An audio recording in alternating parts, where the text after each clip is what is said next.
decisões. Bem-vindos à Cabala das escolhas. Quando você fala de escolha, todo mundo já pensa naquela dúvida que incomoda ele todo dia. E eu acho que qualquer um de nós, qualquer pessoa, vive sempre com dúvidas. E se a gente analisar bem, todo dia tem alguma escolha a se fazer. De acordo com o judaísmo, tem uma frase muito famosa do Talmud, da Gemara. En simcha ke'atarat hasfeikot. Não existe uma alegria na vida maior do que solucionar uma dúvida. Quando a pessoa está, faço isso, faço aquilo, você consegue solucionar, é a maior alegria que o ser humano conhece.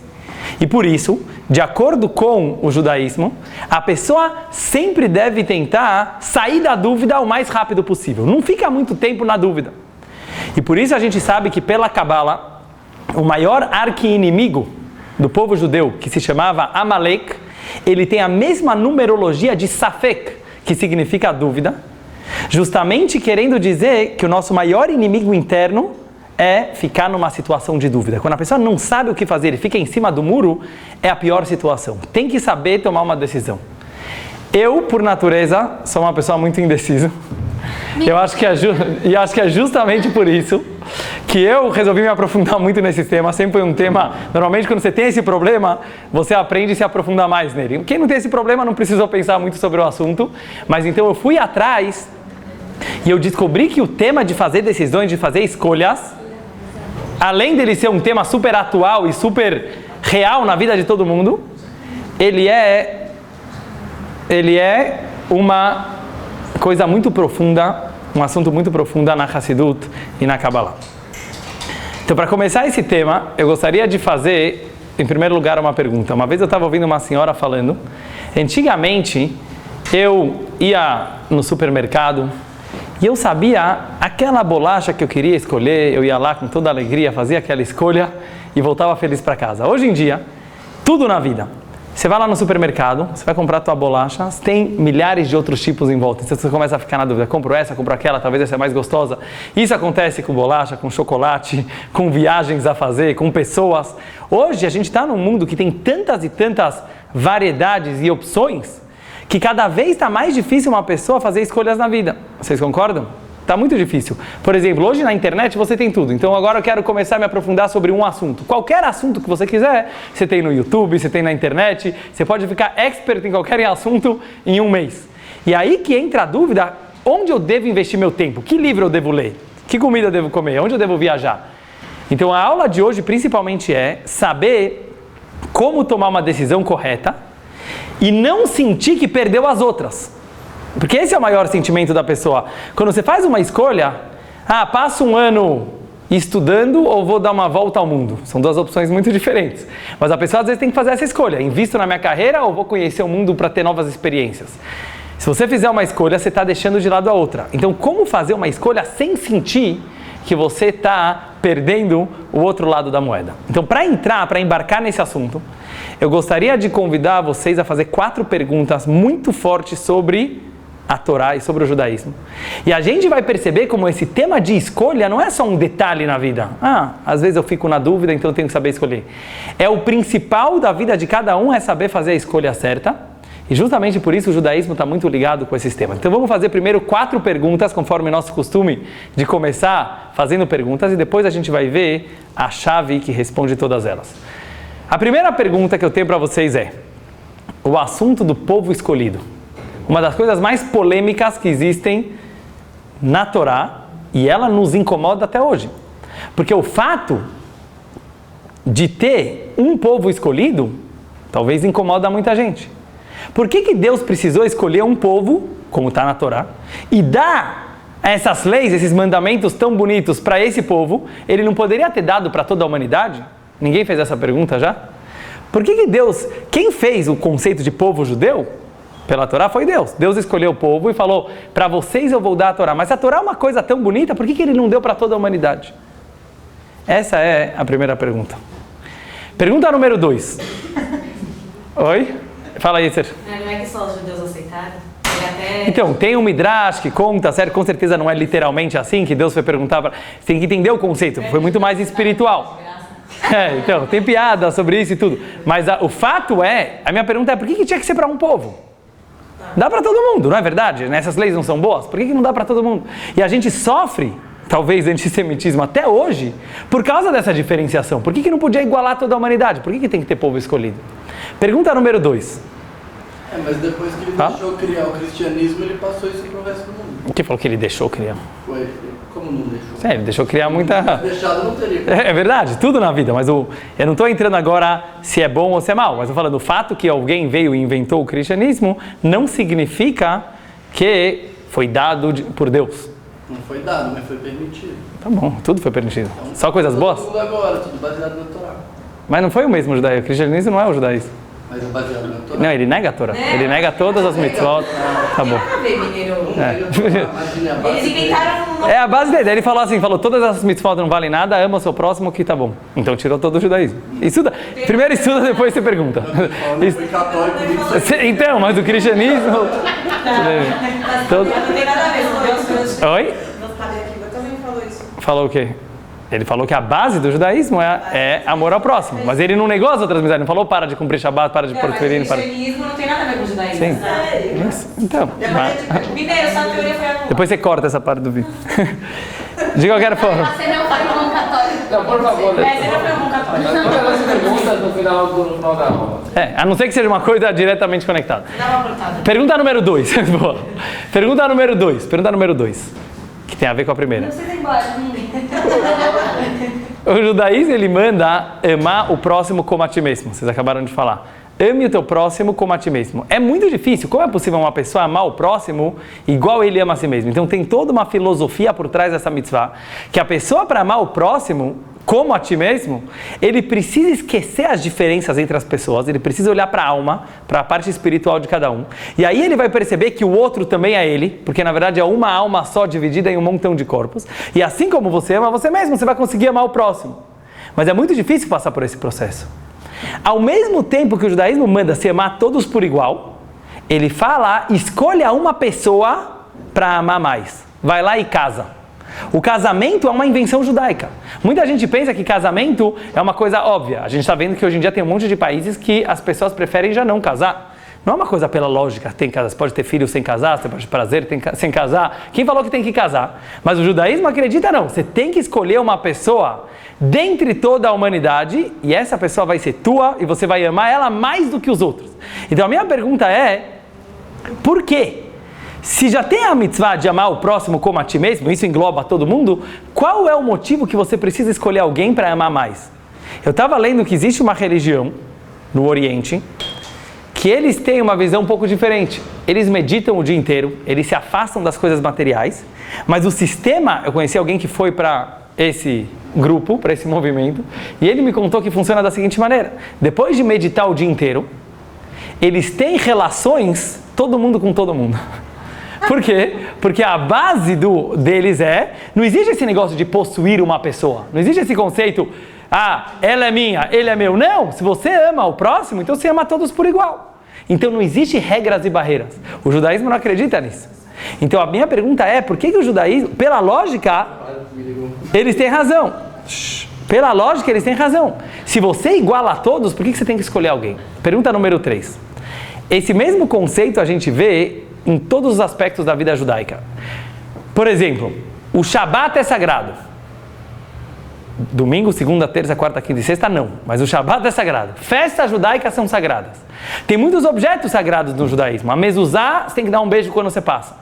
Mas a minha pergunta para vocês é, mas Deus não está em tudo? Você acha que Deus não está no domingo? Deus não está na segunda? A gente tem que parar e se questionar. Não pode aceitar as coisas, entendeu? Qual é a lógica disso? Qual é a lógica de você falar que tem um dia mais sagrado do que os outros? Qual é a lógica de você falar, se o Sidur caiu no chão, você dá um beijo. Se o livro de matemática caiu no chão, você não dá um beijo. Por que o Sidur ele é mais sagrado que o livro de matemática? Os dois vieram de Deus. Então essa é a mesma pergunta. Se Deus ele está em tudo, porque Deus criou tudo e tudo é uma expansão de Deus, como a gente já falou várias vezes, qual é a razão que tem alguns objetos que Deus falou, não, esses são sagrados. Se cair um Sefer Torah no chão, Chas v'Shalom, Deus nos livre, precisa jejuar, é uma coisa muito grave. Por que tem objetos mais sagrados do que outro? Por que tem dias mais sagrados do que outro? E a minha quarta e última pergunta sobre esse tema é, que eu acho que ela vai responder as 3 anteriores, é a seguinte: por que Deus resolveu criar o nosso mundo do jeito que ele é. Deus, ele é infinito. Vocês já pararam para pensar no conceito de infinito? Infinito quer dizer que ele pode tudo e que ele é tudo ao mesmo tempo. Se ele é tudo, por que ele precisou se limitar em um? O que nós somos? Uma das infinitas possibilidades, não é das 1000 possibilidades, é das infinitas possibilidades que Hashem tinha de ter criado o mundo. É que hoje a gente já está tão acostumado que a gente acha que isso é o normal. Mas esse jeito que Deus criou o mundo, que tem mineral, vegetal, animal, ser humano, milhares, milhões de cores diferentes e milhões de tipos de espécies, é porque ele resolveu assim. Se ele resolvesse criar um mundo totalmente diferente, com regras matemáticas diferentes, ele também faria, porque ele é infinito. Então a minha pergunta é, por que o infinito, que ele possuía tudo, resolveu focar em um, que somos nós? Essas 4 perguntas que eu fiz para vocês agora, elas são 4 perguntas que eu considero muito fortes, que é muito difícil a gente achar alguém que responda essas perguntas. Mas em vez de eu responder cada uma isoladamente, conforme o nosso sistema, existe uma regra básica da Kabbalah. Quando você tem várias perguntas mais ou menos parecidas, e você tem um monte de respostas, provavelmente essas respostas não são verdadeiras. Mas se você tem um ponto que responde todas elas, provavelmente ele é verdadeiro. Porque ele não é uma desculpa, como muitas vezes a gente escuta, mas ele é, na verdade, uma maneira diferente de você entender o assunto. Se você entender o assunto diferente, isso para de ser pergunta. Agora eu vou falar para vocês uma outra regra muito importante cabalística para saber. Normalmente a resposta certa, ela está escondida na própria pergunta. Em vez de você tentar encontrar uma resposta em outro lugar, se aprofunda na própria pergunta e você vai perceber que a resposta está escondida lá. O que nós temos aqui nessas 4 perguntas? É a mesma pergunta, se vocês perceberem bem. Tem um paradoxo muito forte. O todo contra o um. A igualdade contra a diferença. Um lado você fala, Deus ama todos por igual. Então por que ele foi escolher o povo judeu? Você ama toda a humanidade, por que você tem que escolher alguém para casar? Tudo é Deus, então por que tem objetos sagrados? Deus é tudo, por que ele escolheu esse mundo? Qual é a nossa pergunta aqui? A nossa pergunta é que existe uma contradição muito forte entre você igualar a todos e você especificar um. E normalmente as pessoas, e todos nós, achamos contradição nisso aqui. Qual é a nossa tendência? A nossa tendência é achar que igualar é uma bondade. O que a gente pensa, mineiro? A gente pensa que você considerar todos iguais é uma coisa boa, certo? Se você é uma pessoa correta, você não tem que fazer diferenciação. Não, você tem que considerar todos iguais. Considera todo mundo igual que é melhor. Vem o judaísmo e fala não. Escolha. Faz uma escolha. Ama todo mundo igual, mas escolhe alguém. Por quê? Então, para a gente entender essas 4 perguntas que eu fiz agora, eu vou convidar vocês para fazerem uma viagem pelo mundo cabalístico das escolhas e a gente vai perceber que a resposta está na própria pergunta. O que eu quero dizer que a resposta está na própria pergunta? Em vez de você dar uma desculpa qualquer e mostrar como isso não é uma maldade de Deus, dele ter escolhido o povo judeu ou coisa parecida, o que a gente vai fazer? A gente vai perceber... Vou explicar para vocês o que quer dizer que a resposta está escondida na própria pergunta. Quer dizer o seguinte, quando você tem um paradoxo, quando você tem uma contradição, você precisa perceber que um ajuda o outro. Então mesmo que na nossa cabeça às vezes parece que igualar todo mundo e diferenciar é uma contradição, a verdade é o contrário. Que a única maneira de você amar o todo é você amar o um. E a única maneira de você amar um é você amar o todo. E a gente vai perceber que não existe, na verdade, uma contradição. Mas para isso, vamos começar a analisar como a Kabbalah estuda esse assunto. Eu vou trazer, que vai ser a base do nosso shiur, da nossa aula de hoje, uma frase que ela está escrita no livro famoso de Kabbalah, chama Etz Chaim. Quem escreveu o Etz Chaim? O famoso aluno do Arizal, que foi o maior cabalista de todas as gerações. E ele se chamava Rabbi Chaim Vital. O Arizal, que foi o maior cabalista, não escreveu nenhum livro. Todos os conhecimentos de Kabbalah que a gente tem até hoje foram escritos pelos alunos do Arizal. O Arizal viveu 38 anos, muito curta a vida dele, a maioria na cidade de Tzfat, em Israel, ele está enterrado lá até hoje, tem o mikve do Arizal, o túmulo do Arizal, e ele falava, e os alunos iam escrevendo. Eu vou trazer uma frase de todos os ensinamentos do Arizal que vai ajudar a gente a entender a aula de hoje. Olha o que o Arizal fala. Se você disser que o infinito não pode se limitar, você está limitando ele. Ponto. Vocês entenderam? Se você disser que o infinito não pode se limitar, você já está limitando ele. Essa é a base da aula de hoje. Se a gente entender bem essa frase, a gente vai entender como fazer uma boa escolha. Deus é infinito, mas o que significa que ele é infinito? Não quer dizer que ele é tudo e ponto final. Falar que ele é tudo também é uma limitação. Ele pode ser um só também. Mas para entender isso, eu vou trazer algumas informações que vão ser importantes para a gente entender isso. Eu vou começar com uma lei que é trazida pelo Maimônides, Rambam, que ele viveu há 800 anos atrás. Foi o grande médico do sultão do Egito. Ele era um médico muito famoso, um grande filósofo, e também foi o primeiro legislador de todo o judaísmo. O Rambam, ele fala uma lei que eu quero que vocês me ajudem a entender essa lei. Fala o Rambam o seguinte: chega um antissemita, por exemplo, e ele fala para 10 judeus que estão reunidos: me entreguem um de vocês ou eu mato todos. O que faz? Yael? Muito bom, você acertou. Todos morrem. Todos morrem e você não entrega nenhum. Perguntam os comentaristas do Maimônides que isso não faz sentido. Por quê? O que vale mais? Uma vida ou 10 vidas? 10 vidas. Matematicamente, você deveria tentar poupar 9. Por que a gente não faz um par ou ímpar, um 2 ou 1, certo? Você escolhe alguém, manda um para morrer e salva os outros 9. Matematicamente está errado. Mas aqui a gente aprende uma invenção, a gente pode falar uma das maiores descobertas que tem do judaísmo, e pela Kabbalah a gente vai conseguir entender isso aqui muito melhor. Qual é? O judaísmo não fala todo mundo é igual. Todo mundo é igual. Todo mundo é igual talvez é Revolução Francesa. O judaísmo fala uma coisa totalmente diferente. O judaísmo fala cada um vale tudo. É totalmente diferente. Você falar que todo mundo é igual é muito bonito. Nós igualamos a todos. Mas pela regra de todo mundo é igual, você deveria poupar 9 e salvar, certo? Salva 9. Entrega 1. Fala aí, você quer falar? Todos somos um. Todos. A Xuxa já dizia. Quem falava? A Xuxa. A Xuxa. Todos somos um e juntos não existem não. Muito bom, mas a novidade... Mas todos somos um. Também é verdade, mas a novidade da Kabbalah é maior ainda. E juntos não existe mal nenhum. E a coisa vai ficando mais... Tudo bem. Dá pra editar o filme. Depois a gente corta o filme. E qual é a base da Xuxa no judaísmo, Yeter? Tem uma... Eu acho que a Xuxa fala umas coisas super interessantes. Ela fala, Júlia, que essa música eu aprendi no negócio lá. Pode falar, depois você corta. Ou deixa também, não tem problema. Fala. E ela fala, tipo... Vamos... Depois você quer. Mas a Nikuda, você tem razão, todos somos um, é uma coisa muito bonita. Todos somos um. Vou parar por aqui. Não, é fantástico. Todos somos um, você está falando uma coisa assim, você está falando que todos são iguais e mais ainda, são todos parte do mesmo todo. Muito bonito. Ela queria que todo mundo cantasse com ela. Tá bom, mas a tua ideia... Tá bom. Vamos focar. Só dessa música, porque ela fala coisas muito bonitas. Tá bom. Depois você me traz ela. Eu me lembro. Depois você traz ela. Ela fala de Deus, ela fala...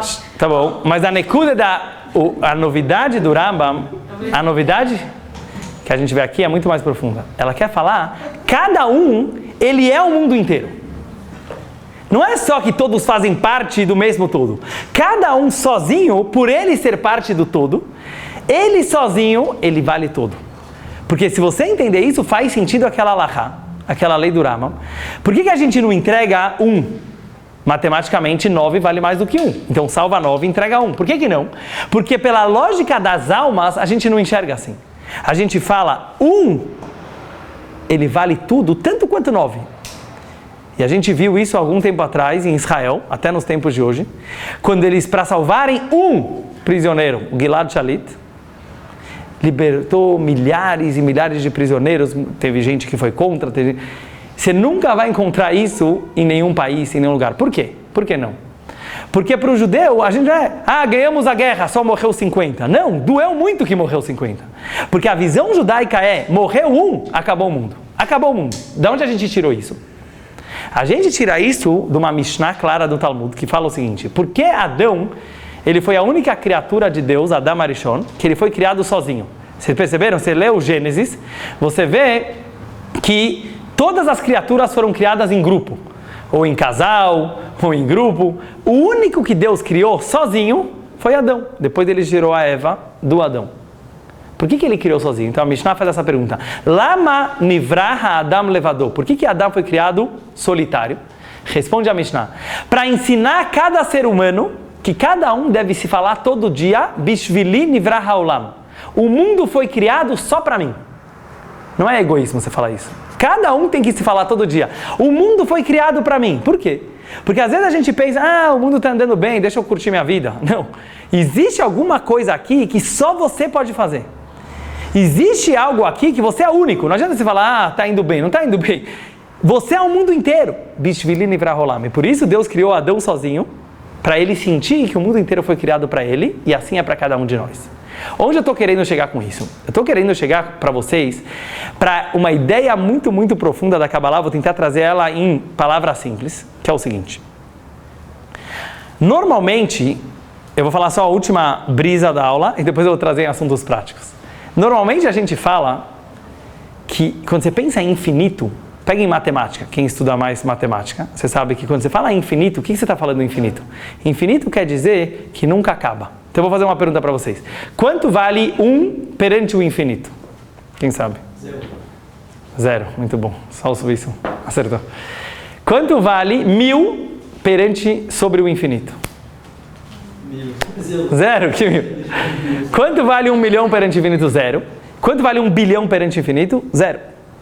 Por quê? O que quer dizer isso aqui? Não é só uma continha matemática. Quer dizer o seguinte, já que infinito quer dizer que nunca acaba, 1 milhão e 1 bilhão estão igualmente longe do infinito, porque você não está mais perto, certo? Agora, se você vai pegar, por exemplo, o número 1 milhão, 2 está mais perto de 1 milhão do que 1.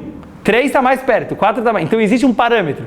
Quando você fala infinito, quer dizer, perante o infinito é tudo 0. Muita gente, quando fala de Deus, e fala Deus é infinito, ele tem a noção do que, mas Deus é infinito mesmo? Para ele dá tudo na mesma. Já que Deus é infinito, não faz diferença como você se comporta, o que você faz. Deus é infinito. Você acha que ele está aí se você comeu isso, se você comeu aquilo? Você acha que Deus está aí se você fez isso? Deus é infinito. Vem o judaísmo e fala não. Sabe por quê? Porque aí você está limitando Deus. Você está limitando o infinito em igualar a tudo o tempo todo. Quer dizer que o infinito não pode diferenciar entre as coisas? Isso também é uma limitação. Essa é a frase que eu trouxe para vocês no começo da aula do Etz Chaim, que significa árvore da vida, que ele escreve lá, se você fala que o infinito não pode se limitar, você está limitando ele. Então vem o judaísmo e fala, quando a gente fala que Hashem é infinito, não quer dizer só que ele é infinito, que para ele dá tudo na mesma. Não. Ele é tão infinito, mas tão infinito, que ele pode ser finito também. Em outras palavras, ele está no 1, ele está no 2, ele está no 3. Ele pode diferenciar essas coisas. Então eu acho que a frase que mais define isso que eu estou falando agora é o seguinte. Perante Deus não é tudo igual. É tudo diferente. E cada um é especial. Essa é a grande diferença. Não é que é tudo igual. Tudo igual é a pior coisa do mundo. O judaísmo fala, perante Hashem, cada um é especial. Porque cada um, ele expressa o infinito do jeito dele. E por isso a gente não entrega um para salvar 9, e por isso a gente nunca entrega nenhuma vida. Onde eu estou querendo chegar com essa ideia? Se a gente tem isso bem claro na nossa cabeça, a gente entende que você fazer uma escolha perante o todo, você poderia escolher todo mundo, você poderia escolher o tudo, mas você vai lá e escolhe o 1, você não está, na verdade, deixando de lado todo o resto. Porque naquele 1 tem tudo. Naquele 1, seja lá o caminho que você escolher, seja lá a pessoa que você escolher, seja lá a coisa que você escolher, se você entende que o infinito está nele, ele tem tudo. Por que às vezes a gente não percebe? Por que a gente não consegue perceber que naquele caminho, obviamente, tem tudo? E aí a gente vai perceber o maior princípio da Torá. Se eu perguntar para vocês, qual é a frase mais famosa entre os judeus do judaísmo? Da Torá inteira. Qual vocês acham? Qual é a que é uma reza também. Shema Israel? Acho que sim, certo? Não é Shema Israel? Shema Israel, Hashem Elokeinu Hashem Echad. Por que essa frase é tão importante na vida judaica? Não é só porque ela mostra o monoteísmo. Nós acreditamos em um Deus. Já existiam monoteístas antes de Abraham Avinu. Ele não foi o primeiro monoteísta. Noah era monoteísta, Adão era monoteísta.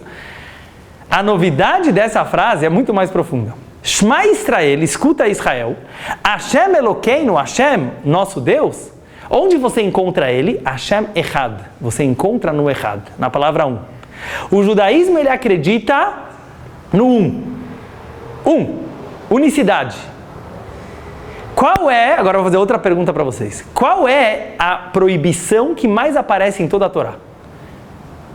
Das 365 proibições que o judaísmo faz, qual é a que se repete várias e várias vezes, e até a gente se questiona, por que precisa enfatizar isso tanto? Quem quer chutar? Quem falou? Muito bom. Idolatria. Não faça idolatria, e quando você entrar na Terra Santa, não faça idolatria como os povos que estão lá e não faça idolatria. Tem centenas de vezes, eu acho, repetido na Torá, para a gente não fazer idolatria. Nós sabemos que a Torá é super atual, a Torá vale para todos os tempos. Por que hoje é tão importante você falar para uma pessoa, não faça idolatria? Alguém aqui tem vontade de ficar se ajoelhando para estátuas, ou para o sol e para a lua? Eu acho que não é uma coisa que dá tanta vontade. Qual é a razão que a Torá enfatiza tanto que Deus é um, e por outro lado, não faça idolatria? Então eu vou trazer hoje para vocês qual é a ideia mística disso, e a gente vai perceber que é algo que temos todos os dias na nossa vida. Quando você idolatra alguém, quando você idolatra alguma coisa, sabe quando? Quando você não vai a fundo naquela coisa. Qualquer coisa que você se aprofundar, você nunca vai idolatrar. Por que alguém idolatra um cantor famoso? Oh, Justin Bieber e não sei o que lá. Sabe por quê? Porque você não mora com ele. Só por isso. Sério, então você coloca o pôster, você vai lá, você acha aquilo o máximo, todo mundo precisa se pendurar em alguma coisa para viver, um pode ser um time de futebol, outro pode ser um cantor, outro pode ser uma novela, e você faz daquilo o máximo na tua cabeça, e fica gostoso por um tempo. Agora vai conhecer, ele é igual qualquer outra pessoa, sério, vai lá, depois de 3 horas já encheu. Por que o jogador de futebol é o máximo? Porque ele joga futebol bem, mas vai conviver com ele, ele vai ser um chato. Ele é uma pessoa. Então o que o judaísmo está querendo falar quando ele tem que pegar o que tem por trás das coisas?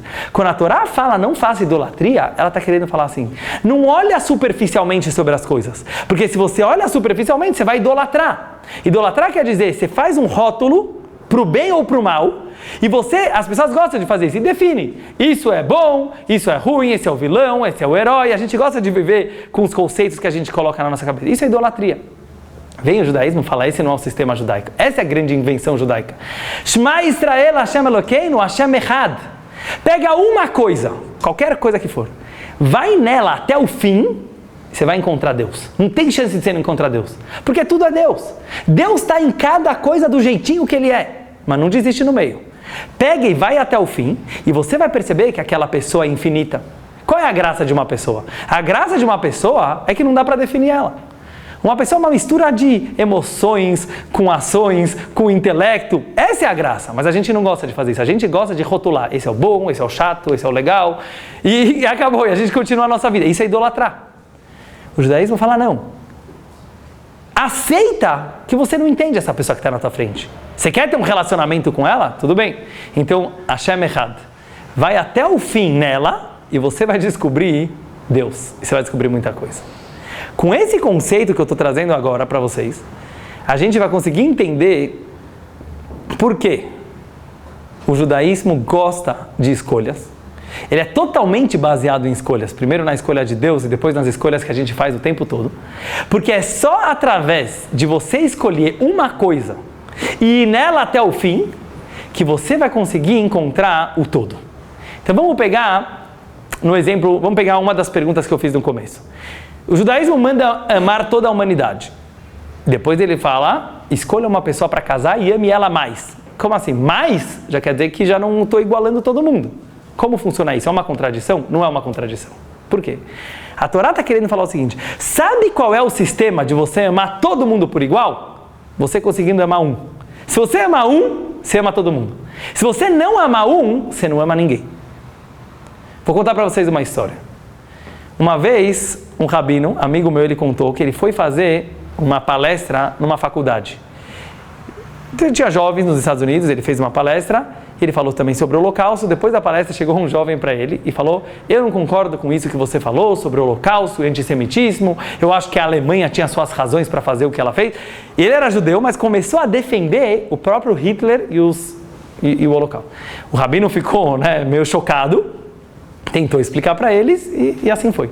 Depois tinha um jantar, depois da palestra, um jantar de Shabbat, e todo mundo foi, começou a comer, e o rabino viu que esse jovem não estava comendo carne, não estava comendo frango. Ele falou: por que você não pega mais? Você está pegando salada? Ele falou: não, rabino, é que eu sou vegetariano. Ele falou: por que você é vegetariano? Ele falou: como por quê? Você já viu como se mata uma galinha? Você já viu o sofrimento do boi quando você mata ele? Óbvio que eu sou vegetariano. Aí o rabino falou: eu não acredito nisso. Que morreram 6 milhões de irmãos teus, antepassados teus. Você não tem nem aí. Tem uma justificativa lógica por que isso aconteceu. A galinha, você está com dó. Hoje em dia a gente vê pessoas: eu quero salvar a natureza, vamos salvar a natureza. Mas você fala com teu pai? Você respeita a tua mãe? Você é amigo do teu irmão? Não. Mas eu quero salvar o mico-leão dourado. Esse é teu problema. O que acontece no mundo de hoje? Às vezes a pessoa ela quer achar uma causa para viver, mas o judaísmo não acredita nisso. O judaísmo acredita o seguinte: você quer amar toda a humanidade? Você quer matar as plantas, as pedras? Muito bom, mas tem um sistema. Você nunca vai amar a todos se você igualar a todos. Se você falar assim: é tudo igual, homens, animais e plantas, é tudo igual. Sabe o que você vai fazer? Você vai odiar todo mundo, você não vai amar todo mundo. Porque quando você chegar na indiferença, você não ama, você odeia. Então o judaísmo fala o contrário. Ama teu pai porque ele é teu pai. Ama tua mãe porque ela é tua mãe. Aí você vai conseguir talvez amar teus irmãos porque eles são teus irmãos. E aí você vai conseguir talvez amar teus amigos, sabe por quê? Porque eles são teus amigos. E aí você vai amar seus desconhecidos porque eles são pessoas. E aí você vai amar judeu porque é judeu. Aí você vai amar não judeu porque não é judeu. E aí você vai amar plantas, animais e plantas e pedras. Mas como que é o sistema? É você diferenciar, não é você igualar. Igualar é muito ruim. Quando você iguala, você não está nem aí para nada. O que é igualar? Você não está nem aí para nada. Por isso, uma das frases mais fortes que eu acho que tem sobre o Holocausto, Elie Wiesel, que foi o grande prêmio Nobel de literatura, ele escreve, ele passou pelo campo de concentração, ele fala uma frase que para mim é uma das mais fortes. O contrário de amor não é ódio, é indiferença. Isso que ele fala que aprendeu no Holocausto. Ódio, você odeia alguém, é porque você ainda faz uma diferença naquela pessoa. Mas sabe qual é o contrário de amar? Você igualar tudo, você ser indiferente. Então você saber escolher alguém, como o judaísmo fala, escolhe alguém, casa com ela, ama ela. O judaísmo não está falando: porque aí você vai amar só a tua família e você não vai amar os outros. É o contrário. Sabe qual é o jeito de você sair de casa feliz, amando todo mundo, amando até o passarinho, amando a planta? Se você consegue amar tua esposa, se você consegue amar teu marido, se você consegue amar teus filhos. Mas se você não consegue amar o próximo, é mentira que você ama a galinha e o boi, você não está com dó de ninguém, você queria alguma filosofia para viver por ela. Mas isso não é amor. Amor é quando você faz especial. Com isso a gente pode entender também por que Deus queria ter um povo escolhido. Deus não podia dar a Torá para toda a humanidade? Seria muito mais fácil, para a gente seria mais fácil, para todo mundo seria mais fácil. Por que Deus falou: eu escolho uma nação, para eles eu vou dar a Torá? Mas a explicação é justamente essa. O maior ensinamento da Torá é saber diferenciar. Quando Deus chegou e falou: eu estou dando a Torá, a gente sabe que a nossa missão como povo judeu é pegar os ensinamentos da Torá e passar para os outros povos também. Nunca daria certo se Deus tivesse dado a Torá para toda a humanidade. Quando é uma coisa, é de todo mundo igual? Não. A novidade do judaísmo é: saiba que é democracia? Democracia não é todo mundo vale a mesma coisa. Democracia é cada um é diferente, respeita ele pelas diferenças. Nós somos um povo muito diferente, a gente fala outra língua, a gente se veste diferente, a gente tem outra cultura. Se você não souber valorizar uma cultura, você não vai conseguir saber a diferença dos outros. Então não é que Deus estava amando menos os outros povos quando Ele nos escolheu. É o contrário. Ele escolheu para ensinar amor para o mundo, porque amor só existe quando tem diferença. Se é todo mundo igual, não tem amor. E a mesma coisa a gente pode falar sobre os objetos sagrados e não sagrados. Quando você fala, um Sidur é sagrado, um Sefer Torah é sagrado, uma mezuzá eu vou dar um beijo. O Shabat, ele é um dia especial, Rosh Hashanah, Yom Kippur. O que a gente está falando com isso? A mesma coisa. O judaísmo é uma escola para a vida. Se você souber valorizar o Shabat, se Shabat para você vai ser um dia sagrado, automaticamente o domingo vai ser especial. A segunda vai ser especial, sabe por quê? Porque ela é segunda. Terça é terça, quarta é quarta. Agora, se fosse tudo a mesma coisa, aí você não acha nada especial. Então, a grande sabedoria judaica, lógico que Deus está em tudo. Você acha que a cadeira não é tão sagrada quanto um sidur? É. Mas a partir do momento que você souber valorizar um sidur, um tefilin, uma mezuzá, você vai saber valorizar cada coisa do mundo. Então, a ideia judaica é a gente expandir o judaísmo para o resto do mundo e para o resto das coisas. Agora eu vou trazer para vocês... Você quer dizer aceitar cada coisa como ela é? Seria? Aceitar. Não só aceitar, gostar de cada coisa como ela é. Aceitar, às vezes, é uma palavra muito... eu estou na minha, também é indiferença. Gosta do jeito, aprende a gostar e se aprofunda nele até o final. Então esse que é a ideia de não fazer idolatria, Ishma Israel Hashem Elokeinu Hashem Echad, quer dizer o seguinte, se você escolher uma pessoa, mas vai nela até o fim, ou um caminho, vamos pegar um caminho. Qualquer caminho da vida, que você pegar ele e for até o fim, você vai chegar a Deus. Como a gente sabe disso? Tem uma história na história judaica no Tanakh sobre Eliyahu Hanavi, que o profeta Eliyahu, ele viu que o povo gostava de fazer idolatria, eles faziam avodah zará, e também eles iam para a sinagoga, eles rezavam. E uma vez o Eliyahu Hanavi chegou para o povo e falou, chega, até quando vocês vão ficar dançando nas duas festas? Escolhe, ou vão para lá, ou vem para cá. Então a gente pergunta, por que o Eliyahu Hanavi, que era o grande profeta, falou, ou vai para lá, ou vai para cá? Devia falar, vem para o judaísmo, certo? Abandona a avodah zará, abandona a idolatria e vem para o judaísmo. Ele não falou não, ele falou, ou vai para lá totalmente, só não fique em cima do muro. Por quê? Porque em cima do muro, quando a pessoa ficar na dúvida, aí realmente pode ser que ele não vai encontrar nada. Isso é idolatria. Mas a pessoa, ela se aprofunda num caminho, mesmo que seja o caminho do mal. Mesmo que ele fez a escolha errada. Mas vai nele até o fim. Eu tinha um rabino na Yeshiva que falava assim, vai pecar, peca direito. Você não devia falar isso aqui no vídeo. Vai pecar, peca direito. Mas é verdade. Por quê? Porque se o cara pecar direito, uma hora ele volta. Ele volta, ele vai descobrir que aquilo não trouxe felicidade. O problema é quando a gente faz as coisas mais ou menos.